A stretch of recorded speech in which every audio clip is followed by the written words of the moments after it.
Gagawa tayo ng masarap at napakalambot na chocolate cupcake. Hindi ko na pala nakuna ng video na ilagay ko ng all-purpose flour, cocoa powder, baking soda at ang salt. Ngayon ilagay na natin ang ating sugar. At salain natin para walang buo-buo. Nilipat ko pala ito ng lagayan dahil nahirapan akong maghalo. Ngayon nahaluin na natin ang ating mga dry ingredients. At isusunod na natin ang ating buttermilk. So sa mga hindi pa alam kung ano ang buttermilk pala ay evaporated milk na hinaluan ng vinegar. Isusunod naman natin ang cooking oil. Tapos ilagay natin ang 2 itlog. Bali 2 large na egg po ito. At haluin nating mabuti hanggang matunaw ang asukal. Ngayon isusunod naman natin ang ating hot water at saka kape. Hindi ko pala nakuha na ng video ang paglagay ko sa tubig na may kape.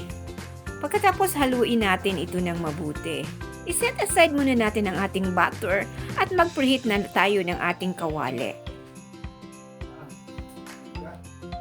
Pagkatapos lagyan na natin ang ating molder ng baking paper. Lalagyan ko muna ang lahat ng molder ng baking paper. So yan kasi ang laging ginagawa ko, nilalagyan ko muna lahat ng molder ng baking paper para dire-diretso na ang paglagay ko. So, nasa sa inyo na yan kung gagayahin nyo. So ngayon guys, lalagyan na natin ng butter ang ating molder. Bali 1/4 cup ang nilalagay kong butter sa molder. Ngayon, lulutuin na natin ang ating chocolate cupcake.